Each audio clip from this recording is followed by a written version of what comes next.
તમારા બધા માટે પાર્ટ 2 લઈને આવી ગઈ છું ને. ભાડલા ચા પાણી પીને નીકળી ગયા. પેલા જવાનું એ દાદા ને, પછી મઢે ને તાવો કરીને રાતે ગામડે રોકાઈને પછી વિજયથી જવાનું એક ખાસ જગ્યાએ. હવે ઈ તો તમને બધાને આગળના મિની બ્લોગમાં જ ખબર પડશે. ફાઇનલી દાદા પહોંચી ગયા છે ને હવે કરવાના હે દાદાને ચોખા. દાદાને ચોખા કરીને નીકળી ગયા ને. અમારે તો વહુને અડધે લગી હાલીને જવાનું હે. તમારે બધાને કેમ હોય કમેન્ટ કરજો. कौन है ये लोग? દાદા અહીંયાથી નીકળીને સિંગમ મૂવીમાં એક ડાયલોગ આવે છે ને એની એક બનાવી નાખી મસ્તની રીલ ને તમે બધાય પણ જોવો.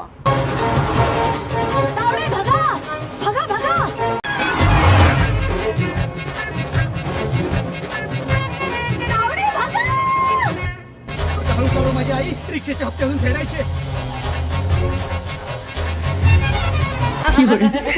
રીલ ને તમે 10 માંથી કેટલા માર્ક્સ આપશો જરા કમેન્ટ કરીને કહેજો. મેં તો આપી દીધા 10 માંથી 10 કેમ કે શૂટિંગ ને એડિટિંગ કરવા વાળી જ હું હતી.